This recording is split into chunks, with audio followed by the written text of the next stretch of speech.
ఏమైనా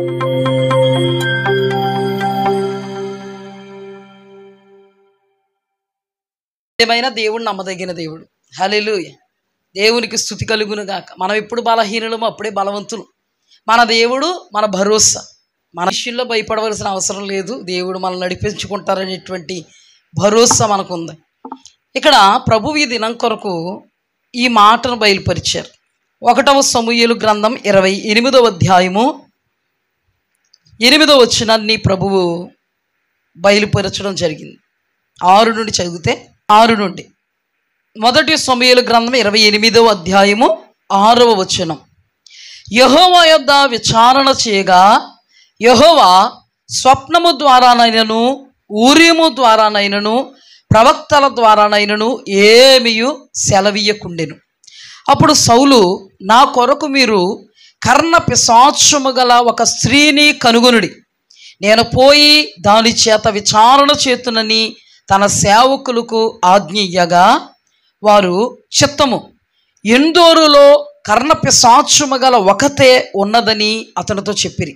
కాబట్టి సౌలు మారువేషం ధరించి వేరు బట్టలు తొడుక్కొని 2 మనుష్యులను వెంటబెట్టుకుని పోయి రాత్రి వేళ ఆ స్త్రీ యొద్దకు వచ్చి, కర్ణ పిశాచము ద్వారా నాకు శకునము చెప్పి నాతో మాట్లాడుటకై నేను నీతో చెప్పిన వాని రప్పించమని కోరగా, ఆ స్త్రీ, ఇదిగో సౌలు చేయించినది నీకు తెలిసినది కదా, కర్ణ పిశాచము గల వారిని చిల్లంగి వారిని అతడు దేశములో ఉండకుండా నిర్మూలము చేసిన కదా, నీవు నా ప్రాణము కొరకు ఉరియొగ్గి నాకు మరణమేలా రప్పింతువు అని అతనితో అనెను. అందుకు సౌలు, యెహోవా జీవము తోడు, దీనిని బట్టి నీకు శిక్ష ఎంత మాత్రము రాదని యెహోవా నామమున ప్రమాణము చేయగా, ఆ స్త్రీ, నీతో మాట్లాడుటకై నేనెవని రప్పింపవలనని అడుగగా అతడు సమూయేలును రప్పించవలనెను. ఆ స్త్రీ సమూయేలును చూచినప్పుడు బిగ్గరగా కేక వేసి, నీవు సౌలువే, నీవు నన్నెందుకు మోసపుచ్చితివని సౌలుతో చెప్పగా, రాజు, నీవు భయపడవద్దు, నీకు ఏమీ కనబడినదని ఆమెను అడుగగా, ఆమె, దేవతలలో ఒకడు భూమిలో నుండి పైకి వచ్చుట నేను చూచుచున్నాను నేను. అందుకతడు ఏ రూపముగా ఉన్నాడని దానిని అడిగిన అందుకు, అది దుప్పటి కప్పుకొనిన ముసలివాడొకడు పైకి వచ్చుచున్నాడు అనగా, సౌలు అతడు సమూయేలు అని తెలుసుకుని సాగిలపడి నమస్కారం చేశాను. సమూయేలు, నన్ను పైకి రమ్మని నీవెందుకు తొందర పెట్టితివని సౌలును అడగగా, సౌలు, నేను బహుశ్రమలో ఉన్నాను, ఫిలిస్తీయులు నా మీదకు యుద్ధమునకు రాగా దేవుడు నన్ను ఎడబాసి ప్రవక్తల ద్వారానైనను స్వప్నముల ద్వారానైనను నాకేమీ సెలవీయక ఉన్నాడు. కాబట్టి నేను చేయవలసిన దానిని నాతో తెలియజెప్పుటకై నిన్ను పిలిచి తిని అనెను. అందుకు సమూయేలు, యెహోవా నిన్ను ఎడబాసి నీకు పగవాడు గాగా నన్ను అడుగుట వలన ప్రయోజనమేమి? యెహోవా తన మాట తన పక్షముగానే నెరవేర్చుచున్నాడు. నా ద్వారా ఆయన సెలవిచ్చినట్లు నీ చేతిలో నుండి రాజ్యం తీసివేసి నీ పొరుగువాడైన దావీదునకు దానినిచ్చి ఉన్నాడు. యెహోవా ఆజ్ఞకు నీవు లోబడక అమాలేకీయుల విషయంలో ఆయన తీక్షణమైన కోపాన్ని నెరవేర్చకపోయిన దానిని బట్టి యెహోవా నీకు ఈవేళ ఈ ప్రకారంగా చేయుచున్నాడు. యెహోవా నిన్నును ఇశ్రాయేలీయులను ఫిలిస్తీయుల చేతికి అప్పగించును. యెహోవా ఇశ్రాయేలీయుల దండును ఫిలిస్తీయుల చేతికి అప్పగించును. రేపు నీవు నీ కుమారులు నాతో కూడా ఉందురు అని సౌలుతో చెప్పగా, సమూయేలు మాటలకు సౌలు బహు భయముంది వెంటనే నేలను సాష్టాంగపడి దివారాత్రము భోజనమేమీ చేయకయుండినందున బలహీనుడు ఆయన. ఈ మాట దీనిలో చాలా సందర్భాలు, చాలా కోణాలని దేవుడు మనతో మాట్లాడబోతున్నారు. హల్లెలూయా. ఇంతకు మునుపు చెప్పాను కదా, ప్రభువు బయలుపరిచిన విషయాలు ప్రభువు మాట్లాడతారని. ప్రభువు బయలుపరిచిన విషయం ప్రభువు మాట్లాడుతున్నారు. హల్లెలూయా. కాకపోతే మనం అనుకుంటాం సీరియల్కి ఇలాగ వెళ్తామేమో అని. ప్రభు అలా ఎలా నడిపిస్తే అలా వెళ్తాం అంతే. ప్రభువు ఈ దినం కొరకు ఈ మాటనే బయలుపరిచారు. మరి ఎందుకు బయలుపరిచారు నాకైతే తెలియదు. అందుకని చాలా జాగ్రత్తగా వినండి. మహాపరిశుద్ధుడా, గొప్ప దేవా, మీరు మాట్లాడితే మేము బ్రతుకుతాం. ఈ అనుదిన సహవాసం కొరకు నాయన దేవా, నీవు ఈ అంశాన్ని బయలుపరిచినందుకు వందనాలు. ఈ అంశం చెప్పుట నీ చిత్తమై ఉన్నది నాయన. మరి ఎందుకు మీరు ఈ అంశమును విశదపరచబోతున్నారో, దీనిలో ఉన్నటువంటి భావాలు ఏంటో, గూఢార్థాలు ఏంటో, మా ఆత్మలకు క్షేమమా, మా ఆత్మలకు హెచ్చరికగా, మాకు ఆత్మలకు క్షేమ అభివృద్ధిని కలిగించడానికి నీవు మాతో మాట్లాడు ప్రభువా. మేము బ్రతుకుతాం. అద్భుతాలు చేయవాడా, మమ్మను బలవంతులుగా మార్చండి. చీకటి క్రియలన్నీ యేసు నామములో లయపరచండి. శరీర ఉద్రేకానికి లోనవకూడదయ్యా. నేనైనా మేమైనా ఆత్మ కలిగించు ఐక్యతలో, ఆత్మకు విధేయులమై, ఆత్మ అనేటువంటి పరిశుద్ధాత్మ సంచకరువులో మీలో ఫలించి అభివృద్ధి చెందడానికి మమ్మల్ని బలపరిచి మా సమయాన్ని సద్వినియోగపరుచుకోవడానికి కృప చూపి మాకు గొప్ప విడుదల దయచేయమని యేసు అతి పరిశుద్ధ నామమును అడిగి వేడుకుని పొందుకుని ఉన్నాం పరమ తండ్రి. ఆమేన్. హల్లెలూయా. ఇక్కడ సౌలు యెహోవా యొద్ద విచారణ చేయగా, యెహోవా అంటే ఎవరు? మన దేవుడు, నిజమైన దేవుడు, సర్వ సృష్టిని కలుగు చేసిన వాడు, సృష్టికర్త. ఈ సృష్టికర్తను విచారణ చేస్తూ ఉన్నప్పుడు దేవాది దేవుడైనటువంటి యెహోవా దర్శనము ద్వారా కానీ, స్వప్నము ద్వారా కానీ, ఊరీము ద్వారా కానీ, ప్రవక్తల ద్వారా కానీ అతనితో మాట్లాడడానికి ఇష్టపడలేదు. సౌలుతో దేవుడు ఎందుకు మాట్లాడడానికి ఇష్టపడలేదు, సౌలు యొక్క జీవితం ఏంటి అని మనం చాలా తక్కువ సమయంలో అధ్యయనం చేసుకుందాం. ఎందుకంటే సౌలు జీవితం మనకి ఆల్రెడీ చాలా సందర్భాల్లో మనం ధ్యానం చేసుకున్నాం. సౌలు దేవుడికి విధేయుడు. ఒకనాడు తొలి దినాల్లో దేవునికి ఇష్టుడు, దేవుని ఏర్పాటులో ఉన్నవాడు, పరిశుద్ధమైనటువంటి దైవ స్వభావమును కనుపరుస్తూ ఉన్నవాడు. దేవుడంటే బహు శ్రద్ధాభక్తులు, వినయ విధేయతలు, దేవుని వాక్య పరిధంటే చాలా భయం. పరిధి నుండి తప్పడం అంటే చాలా భయం. పరిధిలో ఉండడానికే ప్రయత్నం కొనసాగిస్తాడు. అటువంటి అద్భుతమైన ఆత్మీయుడు, చాలా తగ్గింపు స్వభావం కలిగినవాడు. అసలు సౌలు యొక్క తొలి దినాలు మనం జాగ్రత్తగా అధ్యయనం చేస్తే మనకు మాదిరి. సౌలు ఎవరు? మనకి మాదిరి, మనకు ఆశీర్వాదదాయకమైనటువంటి అద్భుతమైన అతీతమైన వ్యక్తి. ఇశ్రాయేలీలు మాకు రాజు కావాలి, రాజు కావాలన్నప్పుడు దేవుడు లక్షలాది ఇశ్రాయేలీల కాల్బలంలో రాజుగా ఏర్పాటు చేసుకోవడానికి దైవ దృష్టి, దేవుని దృష్టి ఎవరి మీద పడింది? సౌలు మీద. మామూలు విషయం కాదు. ఎంతమంది లేరు? చాలామంది ఉన్నారు. ఆ చాలామందిలో ఒకే ఒక్కడు ఏర్పాటు చేయబడ్డాడంటే ఎంత గొప్ప! అది దేవుని చేత ఏర్పాటు చేయబడ్డాడంటే ఎంత గొప్ప! దేవుడు మొట్టమొదటి రాజు అయినటువంటి సౌలును ఎందుకు కోరుకున్నాడంటే, సౌలు మీద దేవునికి ప్రీతి ఉంది. చెడిపోయినోడు అని కోరుకోలే, అవిధేయుడని కోరుకోలే, అవివేకని కోరుకోలే, బలహీనుడని కోరుకోలే, పనికి మాలినవాడని కోరుకోలే, ఉద్ధరించలేడని కోరుకోలే. ఆయన చూస్తూ ఉన్నప్పుడు, రాజుగా ఏర్పాటు చేసుకోవాలనుకున్నప్పుడు ఆయన దృష్టిని ఆకర్షించాడు. ఎవరో? సౌలు.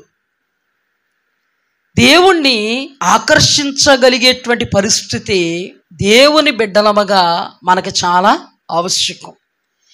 దేవుడు మనం ఎప్పుడు ఆకర్షిస్తాం అంటే, మన స్వభావం దైవికంగా ఉన్నప్పుడు, వాక్య పరిధిలో ఉన్నప్పుడు, రహస్యమందు చూస్తున్నటువంటి దేవునికి మనలో ఏ చీకటి కోణాలు కనబడినప్పుడు, దేవునికి సంబంధించిన పరిశుద్ధత, పవిత్రత, నీతి, యథార్థత అనబడేటువంటి పరిస్థితులు మాత్రమే కనబడుతున్నప్పుడు దేవుడు వాళ్ళను కోరుకుంటాడు. హల్లెలూయా.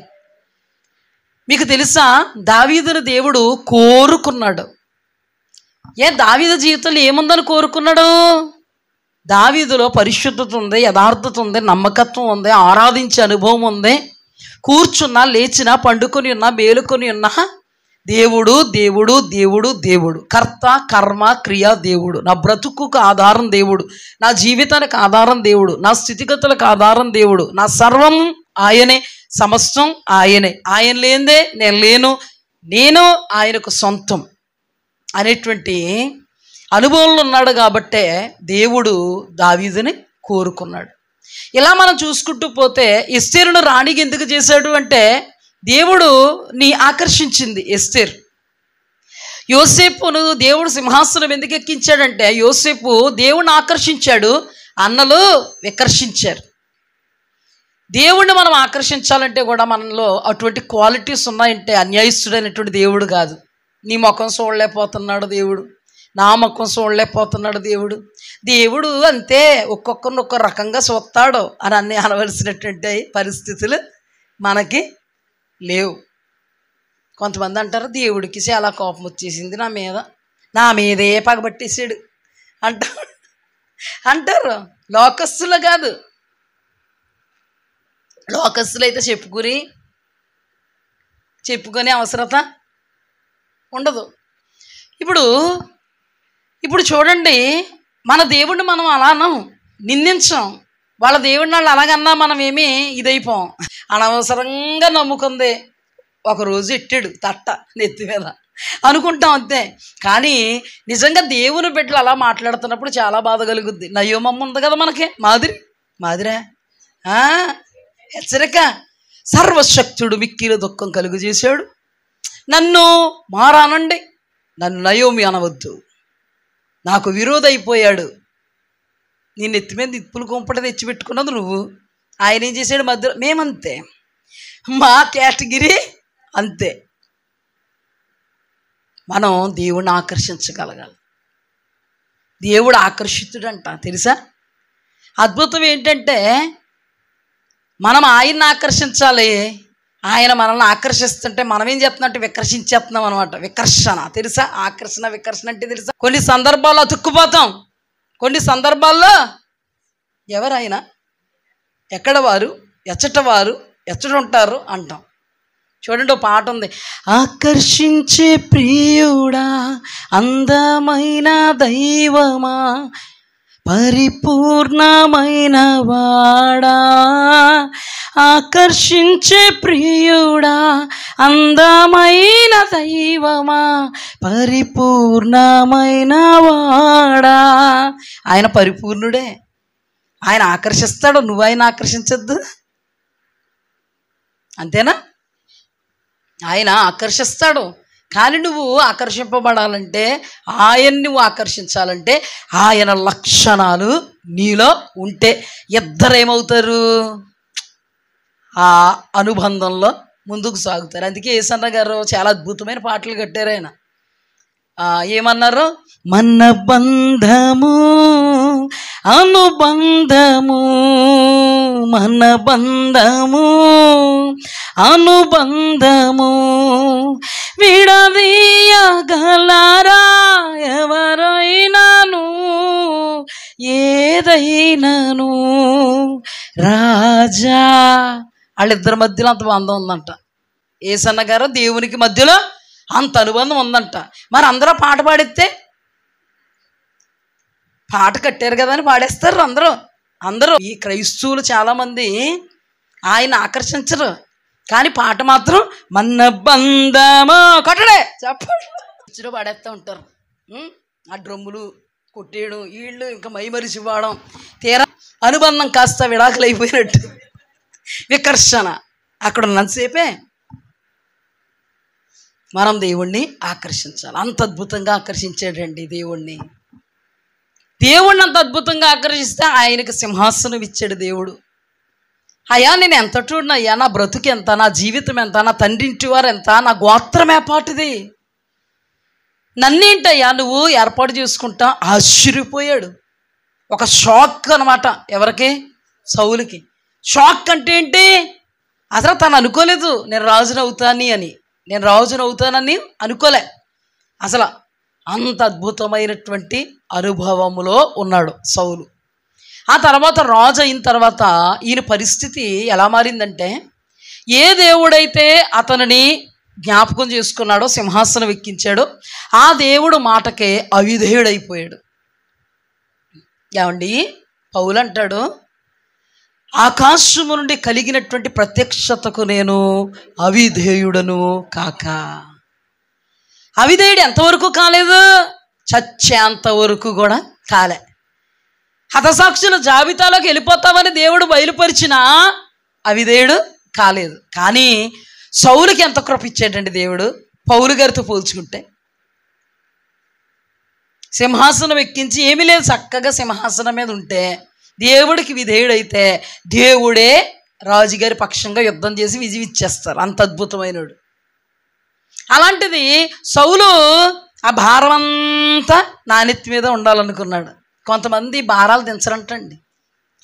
కొంతమంది దేవుడు చూసుకుంటాడు నీ భారం అంతా, నీ ప్రయాసముల యొక్క భారము దేవుని మీద మోపుము అంటే ఆయన మీద మోపుతేలాగా నా భారం నేనే మోసుకుంటాను. చాలాసార్లు చెప్పాను కదా, తమ భారాలు ఏదో పెద్ద తామే తన తల్లి గర్భంలో ఉద్భవింపబడ్డానికి కారణం అన్నట్టు, ఇన్ని సంవత్సరాలు బ్రతికి బట్ట కట్టడానికి తామే కారణం అన్నట్టు, 5 వేళ్లతో ముద్ద నోట్లోకి వెళ్తుందంటే తామే కారణమైనట్టు. ఓ మాట చెప్పాలంటే చచ్చిపోయే పరిస్థితులు ఎండి వచ్చేసేవి. అప్పుడు ఈ అన్నా నేనే అనుకోలేదు. మరి హాస్పిటల్ పాలైపోయావు, బతుకుతావా చచ్చిపోతావా తెల్లలేదు. అప్పుడు నేనే అనుకున్నావా? ఆ రోజు ఎవరి మీద ఇస్తావు నీ భారం చెప్పు? హాస్పిటల్లో ఉన్నప్పుడు, వండి పెట్టలేనప్పుడు, భర్తను చూసుకోలేనప్పుడు, గిన్నెలు తోముకోలేవు, నువ్వు హాస్పిటల్లో ఉంటే ఇంటికోలేను నీకు. అప్పుడు ఎవరి మీద ఇట్టా భారం? ఏం చేయలేను కదండి. దేవుడు ఆత్మీయ జీవితంలో ఎప్పుడు కూడా తొందరపాటు అనేది ఉండకూడదు. అసలు తొందరపాటు ఆత్మీయ జీవితంలోనేంటి, శరీర జీవితంలో కూడా తొందరపాటు చాలా అనర్థాలకి దారితీస్తుంది. తప్పకుండా నిదానంగా ఉండాలి. అందుకే మన పెద్దలు నిదానమే ప్రధానం అన్నారు. అంటే నిదానంగా ఉండండి రా, ప్రధానంగా జరుగుతాయి అన్నీ. లేకపోతే అవకతవకగా ఉంటే చాలా కీడులు జరుగుతాయి. కానీ పాపం దేవుడైతే తనను అభిషేకించుకున్నారు, దేవుడైతే తనకు ఆధిక్యతనిచ్చారు, దేవుడు లీడ్ చేస్తున్నారు ప్రవక్త ద్వారా. ప్రవక్త ద్వారా సౌలుని ఎవరిలో నడిపిస్తున్నారు? దేవుడే. అద్భుతంగా నడిపించేవాడు ఉంటే మనకేంటండి భయమేలా? అందుకే భక్తుడు పాట కట్టాడు, సముద్రంలో దేవుడు నడిపిస్తుంటే నడి మధ్యలో వదిలేస్తాడా? చెప్పండి అమ్మా, నిన్నైనా నన్నైనా వదిలేస్తాడా? మమ్మల్ని సేవకు పిలిచాడు, నడిపించుకోవాల్సిన బాధ్యత ఎవరి మీద ఉంది? దేవుని మీద ఉంది. మిమ్మల్ని కూడా పిలుచుకున్నాడు, మీరు దేవుని వైపు చూసుకుంటూ బ్రతుకుతున్నారు, విడిచిపెట్టేస్తాడా? ఆయన పిలిచిన దేవుడు నమ్మదగిన దేవుడు. మనం ఎప్పుడు కూడా తొందరపడిపోకూడదు. కానీ పరిస్థితులు చాలా తొందర పెడతాయి. ఒకడు ఉన్నాడు మనకి, మన శరీరమే ముందు మనల్ని తొందర పెడద్ది. ఆ శరీరాన్ని మొట్టమొదటిగా వాడుకున్నవాడు అపవాది. వాడు తొందర పెడుతున్నప్పుడు ఆ తొందరపాటులో మనం వాక్య పరిధిని తప్పామంటే ఇంకా మనం ఎక్కడ పడిపోతాం? ఒక గుంటలో పడిపోతాం అని చెప్పుకోవచ్చు. కానీ సౌలును నడిపిస్తున్న దేవుడు, కానీ సౌలు నిదానంగా ఉండలేకపోయాడు. అయ్యో దేవుణ్ణి నిలుపుకోలేకపోయాడు. సమూయేలు రాక కొరకు ఎదురు చూడలేకపోయాడు. ఒక దేవుని వాక్యం అనేటువంటి మాట అనేటువంటి ఆ పరిధిలో ఉండలేకపోయాడు. తన ఆలోచనలో పరిధిలో పనిచేయట్లే. ఆత్మ పనిచేస్తుందండి ఇక్కడ. చెప్పాలి మీరు, ఏం పనిచేస్తుంది? ఆత్మ పనిచేస్తే ఎలా పనిచేస్తా చెప్పనా? ఆత్మ పనిచేస్తే సమూయేలు వస్తానన్నారు, బలులు అర్పించాల్సినటువంటి పని ఆయనది. నేను రాజును, నేనే గనక ఆ పని చేస్తే నేను అక్రమము చేసిన వాడను అవుతాను. ఎందుకంటే ఆ పని చేయడానికి దేవుడు సమూయేలు నిర్ణయించారు. సమూయేలు నాతో స్పష్టంగా చెప్పారు, ఏది ఏమైనా ఆయన పని ఆయన చెయ్యాలి, నా పని నేను చెయ్యాలి. నీ పని ఏంటి సౌలు? గిల్గాలులో ఆగాలి. ఎటువంటి పరిస్థితుల్లో? మరి దేవుడు వాక్యాన్ని బట్టి ఆయన పరిధి ఏంటో, ఆయన మనస్సు ఏంటో మనకు తెలుసు కాబట్టి, ఆయన మనస్సు ఎరిగిన వాళ్ళం కాబట్టి మనం ఎప్పుడూ కూడా దేవుని వాక్యానికి విరోధంగా తొందరపడకూడదు. కానీ ఇక్కడ తనని శరీరము ప్రేరేపిస్తుంది, ఆత్మకు లోబడలేదు. అతను శరీర వశమైపోయాడు. శరీరాన్ని లోపరుచుకోలేనోడు ఆత్మను ఏం చేస్తాడు? తృణీకరించినటువంటి అనుభవంలో ఉంటాడు. అక్కడ ఆత్మ పనిచేయట్లే, టోటల్గా శరీరం పనిచేస్తూ తనకి తోచినట్టుగా ప్రవర్తించి బలులన్నీ అర్పించేసి తీరా సమయంలో వచ్చిన తర్వాత ఎలాగో ప్రవర్తించి నేను సాహసముతో ఈ పని చేశా అన్నాడు. అప్పుడే దేవుడు డిక్లేర్ చేసి, అప్పుడే దేవుడు ఒక అపజయ సూచన, ఒక కీడుకరమైన, ఒక దుఃఖకరమైన, తన రాజ్యం కూలిపోతున్నటువంటి ఒక సూచన అక్కడ మాట్లాడినట్టుగా మనం చూడగలుగుతాం. తన జీవితంలో అతను పశ్చాత్తాపడితే చాలా బాగుండేది, ఆత్మకు ప్రియారిటీ ఇస్తే చాలా బాగుండేది. కానీ ఎప్పుడు కూడా పశ్చాత్తాపడడం కానీ, తన చేసింది తప్పు అనేటువంటి గ్రహింపు కానీ అతనికి లేదు. రెండవసారి కూడా అమాలేకుల సందర్భంలో కూడా సేమ్ ఎగ్జాక్ట్గా దేవుడు ఏదైతే చెప్పాడో దానికి విరోధంగా చేస్తే అప్పుడు కూడా సమూయేలు అదే మాటను ఆత్మావేశంతో పలకడం జరిగింది. అదే మాటను ఆత్మావేశంతో పలుకుతున్న ఇతనులో ఏమాత్రము పశ్చాత్తాపం అనేది కనబడని కారణాన ఇప్పుడు ఎవరి వశమైపోయి ఎవరు నడిపిస్తుంటే నడుస్తున్నాడంటే, ఆత్మతో నాకు సంబంధం లేదు, శరీరముతోనే నేను నడుస్తాను అన్నట్టుగా. ఎప్పుడు కూడా ఈ శరీరం ఆత్మకు వ్యతిరేకం. ఎప్పుడు కూడా ఆత్మ చెప్పినట్టుగా శరీరం చెయ్యదు, ఆత్మ చెప్పినట్టుగా శరీరం చేయదు. శరీరం చెప్పినట్టుగా మనం చేస్తే మనము దేవునికి విరోధులమైపోతాం. ఈ శరీరమే మన శత్రువు, ఈ శరీరమే మనల్ని లాగడానికి, టెంప్ట్ చేయడానికి అవకాశంగా ఉంటుందన్నమాట.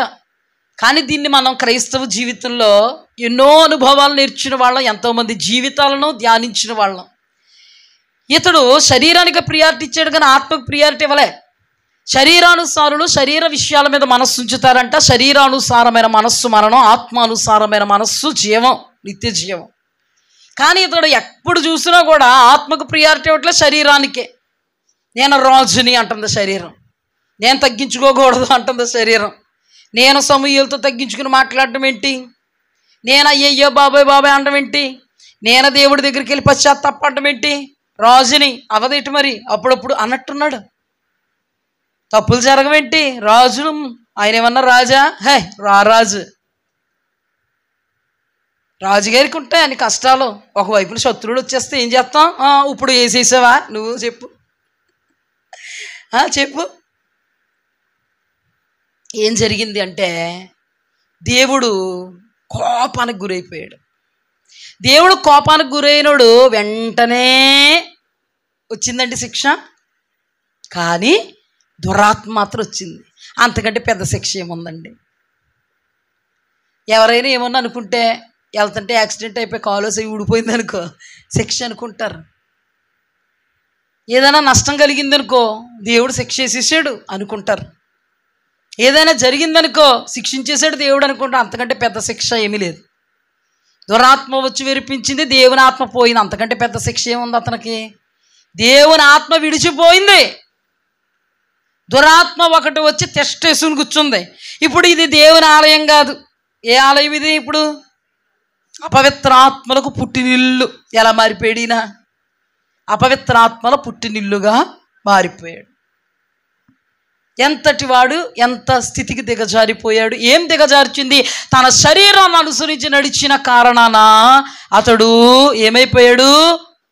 అంధత్వపు ఆత్మకు, భ్రష్ట ఆత్మకు అప్పగింపబడ్డాడు. అంటే ఆత్మీయుడు వెలిగింపబడే అనుభవంలో ఉన్నవాడే చీకటైపోయాడు. దేవుని వాక్యంలో ఏమని రాయబడి ఉంది? ఎంతగా గద్దించినను లోబడిన వాడు మరి తిరుగు లేకుండా హఠాత్తుగా నాశనం అవుతాడు. సమూయేలు ఎంతగా గద్దించినను సౌలు లోబడ్డా, క్షమాపణ అడిగాడా? అందుకే హఠాత్తుగా ఏమైపోయాడు? నాశనం అయిపోయాడు. నాశనం అంటే మీ దృష్టిలో చచ్చిపోతాడనేం కాదు, ఇప్పటివరకు చెప్పుకున్నది అదే. దురాత్మ వచ్చేసింది, అంతకంటే నాశనం ఏంటి? దేవుని ఆత్మ విడిచిపోయింది. ఎందుకు? దేవుడు చెప్తున్న మాట ఏంటో తెలుసా? సౌలును దేవుడు ప్రేమించాడు కాబట్టే సమూయేలు ప్రవక్త ద్వారా గద్దించినను పశ్చాత్తాపం లేదు, చేసిన పనిని ఒప్పుకోవడం లేదు, ఇక ఎప్పుడు చేయననుకోవడం లేదు, తల బాదుకోవడం లేదు, గుండెలు బాదుకోవడం లేదు, కడుపు చించుకోవడం లేదు, కడుపు కట్టుకుని దేవుడి సన్నిధిలో ఉపవాసం ఉండడం లేదు. అహాబు రాజు అయినా ఉపవాసం ఉన్నాడు, అంత దౌర్భాగ్యుడు. కానీ సౌలు రాజు ఉపవాసం ఉన్నాడా? కట్టుకున్నాడా? ఇతని జీవితాన్ని చూస్తున్నట్లయితే చీకటి ఏలుబడి చేసేస్తుంది, అతన్ని చీకటి కమ్మేసింది, అంధత్వం బాగా కమ్మేసింది. దేవుడు ఏమన్నాడు? గుడ్డి అనుభవములో అంధత్వపు స్థితిలో ఉన్నవాడు ఇక ఎన్నటికీ అంధుడయుందుడుగాక అన్నాడు. అంధత్వంలోంచి లేగకుండా అతన్ని భ్రష్ట ఆత్మకు అప్పచెప్పేసాడు. మన జీవితంలో కూడా దేవుడు అంటే ఏంటో తెలిసి, దేవుని వాక్యం అంటే ఏంటో తెలిసి, దేవుని వాక్యానికి వ్యతిరేకంగా బ్రతుకుతున్నప్పుడు దైవ జనాంగములో నుండి పరిశుద్ధాత్మ దేవుడు దైవ జనాంగాన్ని ప్రేరేపించి ఆ మాటలు మీతో మాట్లాడుతూ ఉన్నప్పుడు మీ హృదయాలు కఠినపరుచుకుంటే కఠినపరిచేటువంటి ఆత్మకు దేవుడే అప్పగించేస్తాడు. ఎంత ఆత్మీయుడండి! నీకంటే నాకంటే చాలా ఆత్మీయుడు. అంత ఆత్మీయుడే గద్దింపుకు లోబడకపోతే నాశనానికి అప్పగిస్తే దేవుడు, నువ్వు నేను కూడా గద్దింపుకు లోబడకపోతే దేవుడు సౌలుకొక న్యాయం నీకొక న్యాయం చెయ్యడు. ఖచ్చితంగా దేవుడు మనల్ని ఏం చేస్తారు? భ్రష్ట ఆత్మకు అప్పగిస్తారు. భ్రష్టాత్మకు అప్పగిస్తారు. నిన్నది ఆ వాక్యం ధ్యానం చేసుకున్న పరిసయ్యులు శాస్త్రులు భ్రష్టాత్మే, గుడ్డి ఆత్మ, అంధత్వపాత్మ, ఇంకా చాలామంది యేసు ప్రభుని అపోస్తుల్ని కాలదన్నారు. వాళ్ళందరూ చచ్చే వరకు కూడా వాళ్ళకి విరోధులుగానే మారిపోయారు. వాళ్ళందరూ నరకం అని దేవుడు డిక్లేర్ చేసి చెప్పేశాడు. ఇటువంటి భయంకరమైన పరిస్థితుల్లో దేవునికి అస్సలు మాటలాడాలి అనే ఆలోచన కూడా లేదు. ఎవరితో? సౌలుతో. ఆ ముసలి ప్రవక్త అన్నవాడు అంత పాతకం చేసినా అతనితో మాట్లాడడానికి ఇష్టపడ్డాడు దేవుడు. బిలాము కూడా ప్రవచించాడంటే దేవుని ఆత్మతో ప్రవచించాడు. మరి సౌలు ఇంకెంత దౌర్భాగ్యంగా మారిపోయాడు. అతని జీవితం మర్డర్ చేశాడా? వ్యభిచరించాడా? ఎవరిదన్నా వేసేసుకున్నాడా? దేవుని ఆజ్ఞను అతిక్రమించాడు. రెండవసారి కూడా దేవుని ఆజ్ఞను అతిక్రమించాడు. ఆజ్ఞ అనేది పరిధి, ఆ పరిధి తప్పకూడదు. మనం ఆదాము హమ్మలు అనబడిన వాళ్ళు ఆ పరిధి తప్పినందుకే అంతమందికి తంటొచ్చి పడిపోయింది. పరిధిని ఎప్పుడు కూడా తప్పకూడదు. తెలియదా సౌలుకి?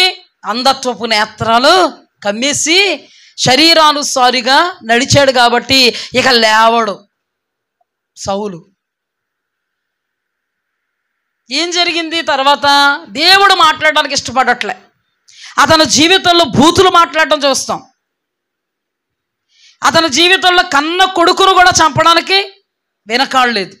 అతని జీవితంలో దావీదు అల్లుడిని చంపి కూతురు విధవైపోయినా కూడా పర్వాలేదు అనుకున్నాడు. ఎప్పటికప్పుడు స్వార్థంతోనే ఉన్నాడు. విషపు చూపులు, మునుపున్నటువంటి ఆత్మీయత లేదు. దెయ్యం వస్తే ప్రవర్తన ఎలా ఉంటుందండి? సమస్త కల్మషంతోనూ దుర్నీతి బంధకాలతోనూ ఉంటుంది దెయ్యం వస్తే. సమూయేలుకు లోబడ్డా? ఈ రోజున చెప్తున్నాను, దైవజనులు బల్ల గుద్ది చెప్తున్నా కూడా సంఘములో కొంతమందికి పట్టనట్టున్నారంటే అసలు వాళ్ళకి అస్సలు ఏ ఆత్మ పట్టింది అనేది చాలా జాగ్రత్తగా అధ్యయనం చేయాలి. సార్వత్రిక సంఘానికి ఎంతో గొప్ప ఉపదేశం వస్తున్నా, గుండెలు బాదుకొని చెప్పుతున్నా, గొంతు చీల్చుకొని చెప్తున్నా, కడుపు చీలిపోయేలా మాట్లాడుతున్నా, భయం పుట్టేలా దేవుడు మాట్లాడుతున్నా, ఎగ్జాక్ట్గా నీతోనే దేవుడు మాట్లాడుతున్నాడు అన్నట్టుగా మాట్లాడుతున్నా భయం పుట్టట్లేదంటే, ఎలాగుండేవాళ్ళు అలాగే ఉంటున్నారంటే, మార్పు రావట్లేదంటే అదృశ్య లోకంలో ఏదో జరిగిపోయిందని అర్థం. ఏమా? అదృశ్య లోకంలో ఏదో జరిగిపోయింది కాబట్టి ఇంకా వాళ్ళు సాధు చేయడం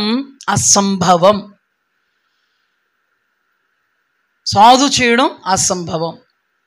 ఒక్కసారి దేవుడు చెప్పారు, రెండవసారి కూడా దేవుడు చెప్పారు. ప్రతి సందర్భంలో కూడా సమూయేలు ద్వారా దేవుడు మాట్లాడుతున్నాడు. సమూయేలు ఏడుస్తున్నాడు. ఏడ్చిన సౌలు మారాడా? సౌలు కోసం ఎంతమంది ప్రార్థన చేశారు? దావీదు చేస్తానే ఉన్నాడు, సమూయేలు చేస్తానే ఉన్నాడు. ఎవరి కోసం మారాడండి? ఎందుకు మారలే? అప్పటికే భ్రష్టాత్మ పట్టేసింది, అందరితో ఆత్మ పట్టేసింది. ఏమైపోయాడు? చాలా భయంకరుడైపోయాడు. ఇన్ని పరిస్థితులు తాండవిస్తున్నాయి అతని మీద, ఇన్ని పరిస్థితులు తాండవిస్తున్నాయి. చివరికి ఏమైపోయాడో తెలుసా? ఫిలిస్తీన్లు వచ్చారు యుద్ధానికి. యెహోవా ప్రవక్తల ద్వారా దేవుడు మాట్లాడలే, దేవుని ప్రవక్తల ద్వారా మాట్లాడలే. సమూయేలు అప్పుడు చనిపోయారు, ఆయన సమాధి చేయబడ్డారు. ఆ టైంలో ఊరిము ద్వారా కానీ, దర్శనం ద్వారా కానీ, స్వప్నం ద్వారా కానీ అసలు ఇతనితో మాట్లాడడానికి ఇష్టపడట్లేదండి దేవుడు. ప్రారంభం ఎంత బాగుందండి, ఒక్క వెలుగు వెలిగాడండి అంటూ ఉంటారు కదండి. ఒక్క వెలుగు వెలిగాడండి బాబు, ఎలాగ అయిపోయాడండి. ఆత్మ సంబంధమైన వాళ్ళ గురించి మాట్లాడుతున్నాను నేను, లోకస్తుల గురించి కాదు. బిలామొక్క వెలుగు వెలగలేదా? ఒక్క వెలుగు వెలిగాడండి. వెలిగాడు, సుఖమే ఉంది, ఆరిపోయాడు కదా మధ్యలో. ఆరిపోకూడదనే కదా వాక్యం, ఆరిపోకూడదు అనే వాక్యం. మీ వెలుగు ప్రకాశించాలి, తేజరిల్లాలి. ఆరిపోతే ఇంకా ఆరిపోద్ది అంతే. ఒక్క హెచ్చరికగానే నువ్వు లోబడలేదా, అది నీ లాగేద్ది. ఏ హెచ్చరిక లోబడవు నువ్వు. ఏ హెచ్చరిక చూసి వాళ్ళకి ఏమనిపిద్ది అంటే, మనలాంటి వాళ్ళకి, అయ్యో బాబు ఎంతగా చెప్తున్నా మారతలేదా, ఎంత హెచ్చరిస్తున్నా మార్పులు రావట్లేదా, భయం పుట్టట్లేదా? పుట్టదా. సంథింగ్ ఏదో జరిగిపోయింది అక్కడ. చివరికి ఎంత దౌర్భాగ్య దశకు ఒడికట్టాడంటే, అతడు రాజుగా ఉన్న తొలి దినాల్లో మోషే ద్వారా దేవుడు మాట్లాడిన మాటలన్నీ సౌలుకు తెలుసు. కర్ణపిశాచం కలిగిన వాళ్ళని కానీ, శకునాలు చెప్పిన వాళ్ళని శకునాలు చెప్పేవారిని కానీ దేశంలోంచి తోలేశాడు. ఉండకూడదు. ఎందుకు ఉండకూడదంటే అది అపవిత్రమైన కార్యము. మంత్రాలు, తంత్రాలు, యంత్రాలు, గారడి విద్యలు, శకున విద్యలు, సర్పశకున విద్యలు, ఇవన్నీ కూడా దేవునికి హేయమైనవి. ఆయన అన్నారు, నాకు హేయమైనవి, అపవిత్రమైనవి, అసహ్యమైనవి. ఇవి మీలో ఉండకూడదు. అలా చేస్తున్న వాళ్ళతో మీరు ఉండకూడదు. అలాంటి వాళ్ళని నేను జనములలో నుండి కొట్టివేస్తానని మాట్లాడాడు. లేవి కాండము 19వ అధ్యాయం 31వ వచనము, 20వ అధ్యాయము 27వ వచనము, 20వ అధ్యాయము 6వ వచనము మనం చూస్తే, అలాగే ద్వితీయోపదేశ కాండం 18వ అధ్యాయం 11వ వచనం, యెషయా గ్రంథము 8వ అధ్యాయం 19వ వచనం, 29వ అధ్యాయం 4వ వచనం మనం చూస్తే మనకి అర్థమవుద్ది అన్నమాట. నేను నోటితో చెప్పేస్తున్నాను, జాగ్రత్తగా వినండి. ఈ రిఫరెన్స్ అన్ని చదువుతాను, ఓకేమ్మా? దేవునికి అసహ్యం అవి అన్యజనులు చేసేటువంటి కార్యాలు. మరి వీళ్ళెవరో? దేవుడు అబ్రహాముని పిలుచుకుని, అబ్రహాము సంతానాన్ని ఏర్పాటు చేసుకుని, మోషే ద్వారా ఆజ్ఞలు, కట్టడలు, విధులు, ధర్మమంతా ఇచ్చి, ఇదిగో మీరు హద్దులు లేకుండా బ్రతకూడదు, మీరు ఇదిగో ఇదే హద్దు, మీకు ఈ పరిధిలో ఉంటే నా బిడ్డలు అవుతారు, ఈ పరిధిలో లేకపోతే నా విరోధులు అవుతారు. ఈ పరిధిలో ఉంటే నేను మిమ్మల్ని నా బిడ్డలకు అంగీకరిస్తాను, లేకపోతే జనాల్లో నుంచి మిమ్మల్ని కొట్టేస్తాను అని ప్రభు మాట్లాడారు. ఆ టైంలో కర్ణపిశాచం కలిగిన వాళ్ళని, శకునం చెప్పేవాళ్ళని ఏం చేశారు? ఈయన ఆ వాక్యం పట్టుకుని, మరి అప్పుడు పరిధిలో ఉన్నారు కదా ఈయన అయ్యగారు. ఈ అయ్యగారు అప్పుడు ఎక్కడున్నారు? మనం పరిధిలో ఉంటున్నాం కదా. అప్పుడు ఇప్పుడు ఎల్లప్పుడూ కూడా పరిధిలో ఉండాలి మనం. ఈయన ఎక్కడున్నారంటే పరిధిలో ఉన్నారు. పరిధిలో ఉన్నారు కాబట్టి దేశంలో నుంచి కొట్టేస్తే, ఇప్పుడు పరిధి తప్పారు కాబట్టి దేవుడు మాట్లాడతలేదు, చచ్చిపోయినటువంటి సమూయేలుతో అన్న చెప్పించేసుకోవాలి. మనకు అసలు యుద్ధంలో విజయం వస్తుందా రాదా? మనం అసలు విజయం వస్తుందా రాదా అంటే వీళ్ళకి దేవుడు చెప్పకపోతే దయ్యం దగ్గరికి వెళ్ళిపోతారు, పాస్టర్ గారు చెప్పకపోతే పురోహితుడి దగ్గరికి వెళ్ళిపోతారు. అవును, పాస్టర్ గారి వల్ల జరగలేదనుకో జ్యోతిష్కుల దగ్గరికి వెళ్ళిపోతారు. ఎవడన్నా ఏమన్నా చేస్తున్నాడు అనుకో, పాస్టర్ గారు ప్రార్థన చేద్దామమ్మ దేవుడు చూసుకుంటే, ఇంకెప్పుడు చూసుకుంటాడో ఎదురుకుండా అంటారు. ఇంటికి వెళ్ళి ఇంకెప్పుడు చూస్తాడు పాస్టర్ అన్నాడా. చేతబడి చేసేవాళ్ళు ఉన్నారు, పోదాం అక్కడికి. దెబ్బకి మట్టిట్టాడంటే పక్కింటి పాస్టర్ గారు ఏమో పేదం చేద్దాం అంటున్నారు. పాస్టర్ గారు వల్ల ఇలా లేదు, తట్టుకోలేకపోతున్నాను నేనండి దాన్ని. నడు వెళ్దాం, మా అంతలో ఒక మంత్రించామంటే దెబ్బకి పక్కింటోడు పోతాడు. అంటే వీళ్ళు దేవుడి వల్ల జరగలేదంటే దెయ్యం వల్ల జరిగించేసుకోవాలా, అంత ఫాస్ట్గా ఉంటారన్నమాట వీళ్ళు. ఎందుకు? దేవుడు లేడు కాబట్టి. ఎందుకు ఇలాంటి పనులు చేస్తారో? దెయ్యం ఉందా కాబట్టి. ఒక పరిధి లేదు, ఒక పద్ధతి లేదు, ఒక నిబంధన లేదు. ఇలాంటి వాళ్ళకి చెడ్డ ఆలోచనలు వస్తూ ఉంటాయి. ఆలోచనలు. దేవుడు పెళ్లి జరుగుతులేదండి, ఏం చేస్తాం మరి ఇప్పుడు? అన్యులు పెళ్లి చేసేస్తానండి. ఏంటి? దేవుడు పెళ్లి జరగట్లేదండి, అన్యులు పెళ్లి చేస్తానండి. నీకు అసలు బుద్ధి ఉందా?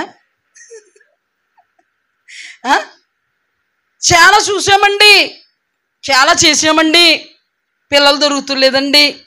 ఆడవాళ్ళకి మగవాళ్ళు దొరుకుతులేదు, మగవాళ్ళకి ఆడవాళ్ళు దొరుకుతులేదు.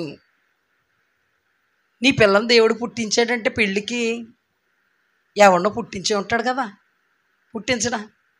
నీకు మాత్రమే భర్తనే పిల్లని ఇచ్చాడా? ఇంకెవరికి ఇవ్వలేదు పాపం. నువ్వే కృపా పొందుకున్నావు, నీ పిల్లలు పొందుకోవడానికి ఆగలేకపోతున్నావు. అది నీ కృపాకాలం. అలా ఉంటారండి. జరగట్లేదని ఎక్కడికో పోతావా? ఆశ్రయించకూడని వాటిని ఆశ్రయిస్తావా? చేయకూడని కార్యాలు చేస్తావా? ఆవిడ ఒక అద్భుతమైన పరిచారకురాలు, ప్రాణం ఇచ్చేసిందండి. అద్భుతం ఏంటంటే ఎవరి కోసం పరిచయం చేస్తుంటే వాళ్ళే దుమ్మెత్తి పోసేసినా కూడా ప్రాణం ఇచ్చేసింది వాళ్ళకి. అంత అద్భుతమైంది ఆ తల్లి. ఈ రోజున కొడుక్కి అన్యురాల్ని చేసి కొడుక్కి బొట్లు పెట్టి కొడుకు చేతులతో ఏం చేస్తున్నాడు? కొబ్బరికి. అక్కడేమో పురోహితుల పెళ్ళి, పంతుళ్ళ పెళ్ళి. ఇక్కడేమో పాస్టర్ల పెళ్ళి. పాస్టర్ల పెళ్ళి అంటే పాస్టర్లు చేసుకునే పెళ్ళి కాదు, పాస్టర్లు చేస్తారు. అక్కడ పంతుళ్ళు చేశారు కదా, ఇక్కడ పాస్టర్లు చేస్తారు.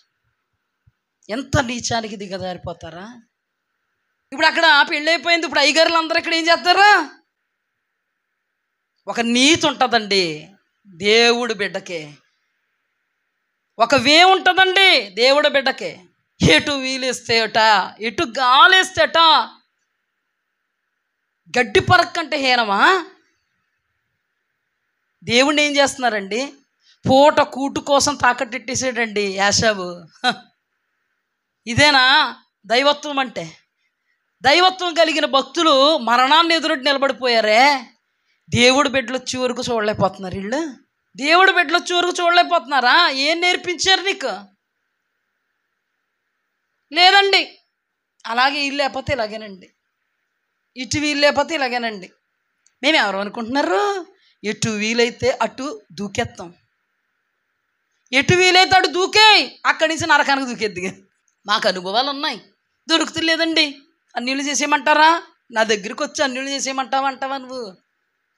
మానిబాడే చచ్చికి రావడం. ఇలాంటి పనులు, ఇలాంటి పరిస్థితులు మా విశ్వాసం చెప్పుకోలేము మేము. సావు మేలు. ఒకవేళ ప్రత్యక్షత ఇచ్చాడో దేవుడు, కనిపెడతాం, తప్పేం లేదు. ప్రత్యక్షత ఇస్తే ఒక 2 గంటల మెసేజ్ చెప్పాను నేను పైన, గుర్తుందా మీకు? అంతేగాని ఇప్పుడు వచ్చేద్దంటే ప్రత్యక్షతే, అప్పుడు ఏమంటే దేవుడి పెళ్ళి, ఇప్పుడు ఏమంటే సాయతాన పెళ్ళి. అంటే నీ ఆలోచనలు అలాగ ఉన్నాయి కాబట్టి దేవుడు ప్రణాళిక మారిసేసాడు. ఇప్పుడు వచ్చేసింది కళ. చేతుల్లో కొబ్బరికాయ ఉన్నట్టు కళ వచ్చిందా? ఇక్కడ ఏదో కట్టేసినట్టు వచ్చిందా? ఇక్కడ బొట్టు, పసుపు బట్టలు వచ్చేస్తుంది నీకు. ఇలా జరుగుతుంది.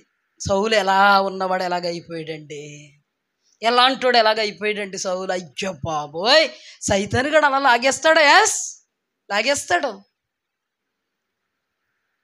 కర్ణపిశాచం కలిగిన వాళ్ళని, సోది చెప్పే వాళ్ళని రాజు అవ్వగానే దేశంలోంచి గంటేస్తే ఇప్పుడు అంటున్నాడు, నాకు ఎవరూ చెప్పట్లేదు, ప్రభువు నాతో మాట్లాడట్లేదు, ప్రవక్తల ద్వారా మాట్లాడట్లేదు, దర్శనం రావట్లేదు, నాకు ఒక కళ రావట్లేదు, ఒక ప్రత్యక్షత రావట్లేదు, ఒక 2 రండి నాతో కర్ణపిశాచం కలిగింది ఎవరన్నా ఉన్నారేమో జాగ్రత్తగా పరిశీలన చేసి నాకు చెప్పండి అంటే ఒకడు అంటున్నాడు, దేశంలోంచి రాజుగారు గిట్టేసినా కూడా ఉన్నా కానీ పక్కడికి తెలుసు. అయ్యా రాజుగారు ఒక ఆమె ఉంది, కర్ణపిశాచం సోది చెప్పి ఆమె ఉంది, శకును చూసి ఆమె ఉంది అంటే, అయితే మారు బట్టలు వేసేసుకుని మారువేషం వేసేసుకుని ఇద్దరిని వెంట పెట్టుకుని రాత్రి వేళ చీకటి పనులు ఇవన్నీ చీకటిలోనే చేస్తారు. అర్థమైందా? రాత్రి వేళ మాయావేషం వేసుకుని వేరు బట్టలు కొట్టి రాజుల వెళ్ళే మెల్లగా వెళ్ళాడు. రాజుగారికి వెళ్తే అళ్ళిపోతుందని, ఎందుకంటే రాజుగారు ఉండనివ్వరుగా, రాజుగారు చంపేస్తారు కదా భయం. మెల్లగా వెళితే మారు వేషం వేసినందుకు తెలియలేదు సౌలని. సౌలు వచ్చాడు అనుకోట్లే, రాజుగారు వచ్చాడు అనుకోట్లే, నిర్భయంగా అంటుంది, అయ్యా కర్ణపిశాచం ద్వారా ఎవరిని తీసుకొచ్చి మాట్లాడించాలి? కర్ణపిశాచం అంటే ఏంటంటే దేవుని వాక్యంలో రాయబడింది, అది భూమిలో నుండి గుస్సలాడితే మాట్లాడుద్ది స్వరం.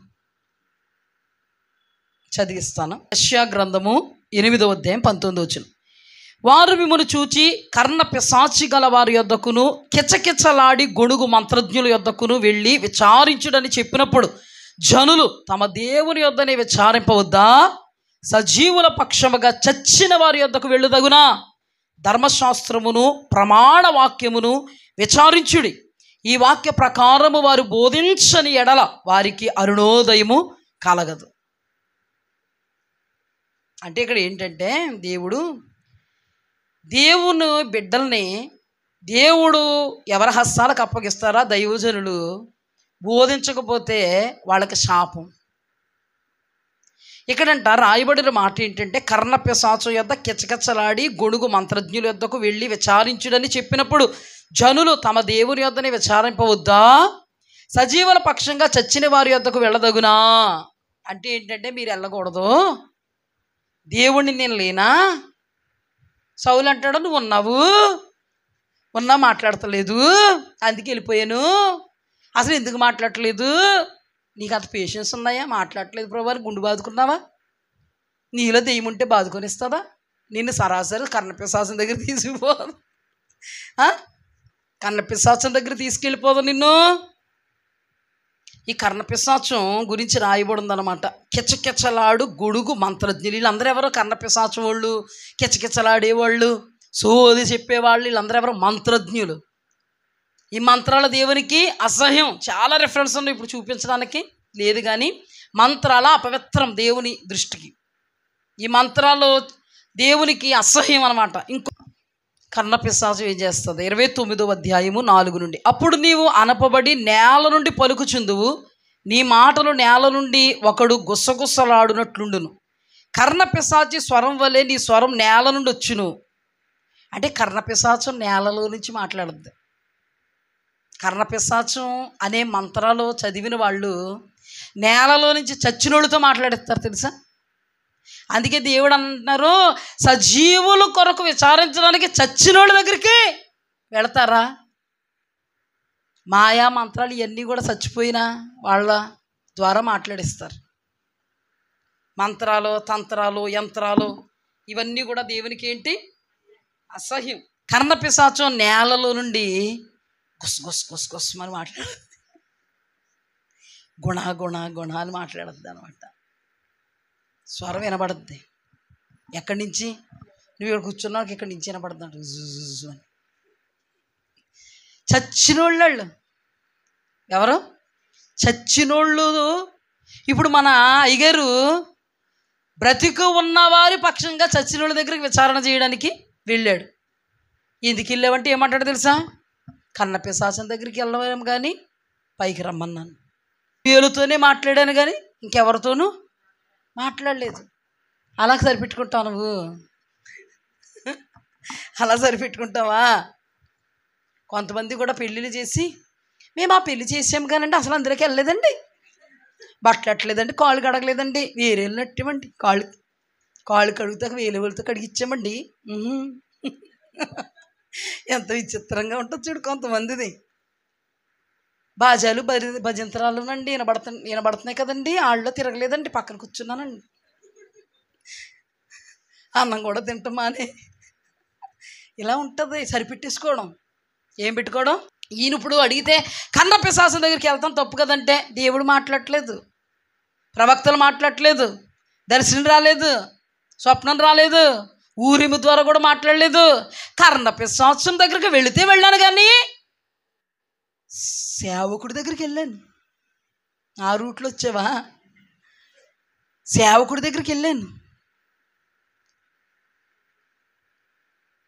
ఎలా ఉంది సమాధానం? మీకు అంగీకారంగా ఉందో? కొంతమంది ఇలా చెప్పేస్తుంటే పిచ్చోళ్ళు, ఆ సేవకుడి దగ్గరికి కదా వెళ్తాం, వెళ్ళొచ్చైతే మనం. ఒక దైవజనుడు ఇలా చెడిపోయి ఇది పెట్టేసుకుంటే ఇలా మాట్లాడేస్తుంటే ఎంత అనుకూలంగా మాట్లాడుతున్నాడో మంచి దైవజనుడు. నిజమే, ఈ దైవజనుడు ఫాలో అయిపోదాం. నువ్వు ఫాలో అయిపో. ఎలా ఉన్నారండి జనం అసలు? సౌలా ఎలా అయిపోయావు తండ్రి నాయన, ఎంత అలా ఉండాల్సినోడు ఎలా అయిపోయావు? ఇలాగే పతనం అయిపోతున్నారండి అందరూనే, ఒక్కడ కాదు, వెలిగి వెలిగి ఆరిపోతున్నారు. అసలు చావన్నా చచ్చిపోవాలి, కానీ ఇంత దౌర్భాగ్య దశ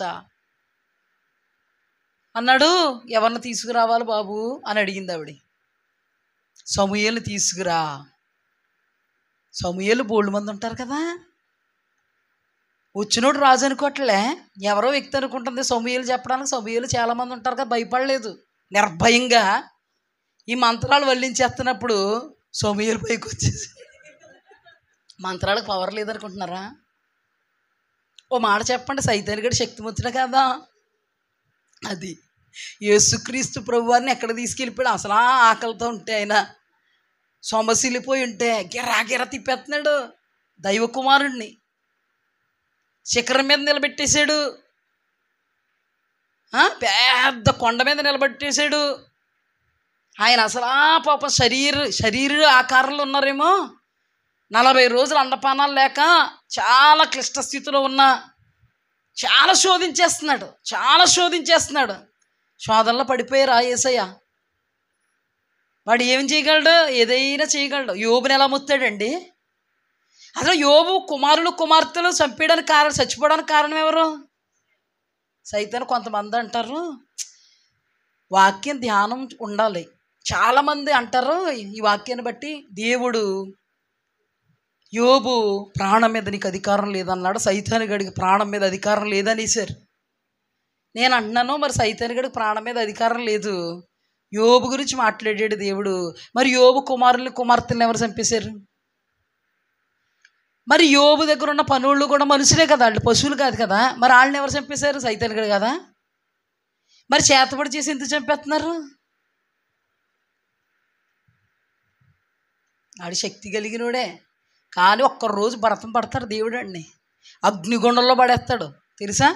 అందుకే మనకి ఏమి ఇబ్బంది లేదు. వాడు ఎంత శక్తివంతుడైనా మన దేవుడు సర్వశక్తిమంతుడు. నేను ఎందుకు చెప్తున్నానంటే, మంత్రాల ద్వారా కార్యాలు జరుగుతాయి. మంత్రాలు ఊరికే కదయ్యి. ఆ మంత్రాల్లో ఏముంది? చీకటి శక్తి ఉంది. చీకటి శక్తి ఉంది. సైతానుగాడే ఒక చీకటి శక్తి. సమూయేలు చనిపోయిన తర్వాత ఎక్కడుంటాడు? దేవుడి దగ్గర ఉంటాడు. అప్పట్లో పరదేశం ఎక్కడుంది? కింద ఉంది. ఇప్పుడు పరదేశం ఎక్కడుంది? పైన ఉంది. ఎక్కడి నుంచి తీసుకొచ్చింది కర్ణపిశాచం? రమ్మంటే సమూయేలు వచ్చారు. వచ్చి నన్నే అలా తొందర పెట్టావు, అది చదివిస్తాను అంటే, కర్ణపిశాచం మంత్రాలు మంత్రించేటప్పటికి తొందర అయింది. ఎవరికి? ఎక్కడున్న సమూయేలుకి? మృతుల లోకములో ఉన్న సమూయేలుకి. అక్కడ ఏం మాట్లాడుతుంది వేడి? పైకి రాగానే సమూయేలు గుర్తించాక నువ్వు సౌలువే అంది. పైకి రాగానే సమూయేలు చూడ్డు, సమూయేలుని సౌలు చూడలేడు. ఎవరు చూస్తారు? కర్ణపిశాచం కలిగినటువంటి ఆమె చూస్తుంది. ఎలాగున్నాడు? ఇలా ఉన్నాడు, గడ్డం ఉంది, ఇలా దుప్పడ కప్పుకున్నాడు. ఓయ్ అతడు సమూయేలు, నువ్వు సౌలువి, నన్ను చంపడానికి వచ్చావు, భయపడక నేను చంపను. అప్పుడు నేను ఆ పరిధిలో ఉన్నానేమో, ఇప్పుడు తప్పేసాను. అప్పుడు చంపుతానని అన్నానేమో, ఇప్పుడు చంపను, నీ దగ్గరికి వచ్చానమ్మా చెప్పించుకోవడానికి. చెప్పమ్మా భయపడకు. అమ్మయ్య నిర్భయం వచ్చేసింది దేవుడికి.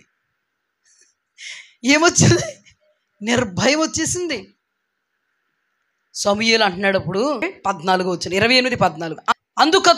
అందుకతడు ఏ రూపముగా ఉన్నాడని దాన్ని అడిగినందుకు అది దుప్పటి కప్పుకొని ముసలివాడు అక్కడ పైకి వచ్చుచున్నాడు అనగా సౌలు అతడు సమూయేలు అని తెలుసుకొని సాగిలిపడి నమస్కారం చేశాను. సమూయేలు నన్ను పైకి రమ్మని నీవెందుకు తొందర పెట్టితివని సౌలును అడగగా, ఈ మంత్రం ఏం చేసింది?